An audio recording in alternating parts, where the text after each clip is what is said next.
দর্শক, দ্বিতীয় দিনের মতো অনির্দিষ্টকালের কর্মবিরতিতে বেগম রোকেয়া বিশ্ববিদ্যালয়ের শিক্ষকেরা। এ বিষয়ে বিস্তারিত জানাতে যুক্ত হচ্ছেন আমাদের প্রতিনিধি শাহরিয়ার মিম।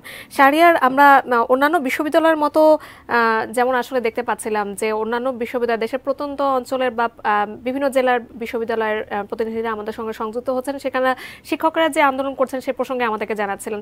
এবং আবহাওয়ার যে অবস্থা আমরা দেখতে পাচ্ছি ঢাকা সহ বিভিন্ন জেলায়, সেখানে রংপুরেও নিশ্চয়ই আবহাওয়ার তারতম্য খুব একটা ব্যতিক্রম হচ্ছে না। সেখানে শিক্ষকদের উপস্থিতি কেমন দেখতে পাচ্ছেন সার্বিকভাবে, এবং শিক্ষার্থীরা আসলে কি বলছেন এই আন্দোলন নিয়ে? আপনাকে ধন্যবাদ।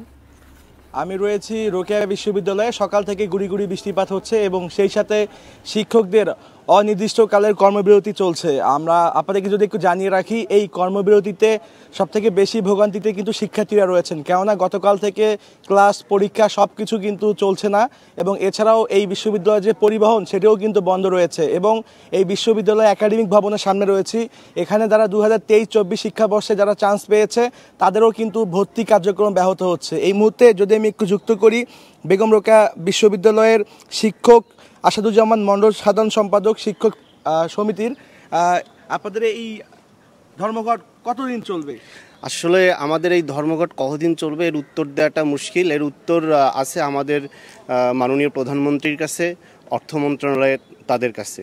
কারণ আমরা আজকে যে গতকালকে থেকে যে আমাদের অসহযোগ আন্দোলন আমরা শুরু করেছি, সর্বাত্মক কর্মসূচি আমরা শুরু করেছি, সেটা কিন্তু আমরা একদিনে করিনি।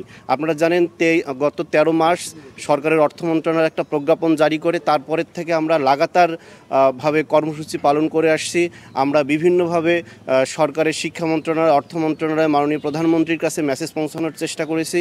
তারপরে যখন কোনো আমরা সদুত্তর পাইনি, কোনো ধরনের আমরা রেসপন্স পাইনি, তারপরের থেকে আমরা গতকালকে সর্বাত্মক আন্দোলন শুরু করেছি। আশা করি আমাদের মাননীয় প্রধানমন্ত্রী এই ব্যাপারটাতে সুনজর দিবেন এবং উনি একটু ইতিবাচক হলেই, আমাদের দাবি মেনে নিলেই আমরা আন্দোলন প্রত্যাহার করে ক্লাসে ফিরে যাব। আপনাকে অসংখ্য ধন্যবাদ। আপনারা শুনছিলেন যে বেগম রোকেয়া বিশ্ববিদ্যালয়ের শিক্ষকের কথা। আসলে তারা কর্মবিরতিতে কেন রয়েছেন, তাদের দাবি মেনে না হলে তারা কিন্তু আসলে কর্মবিরতি চালিয়ে যাবেন।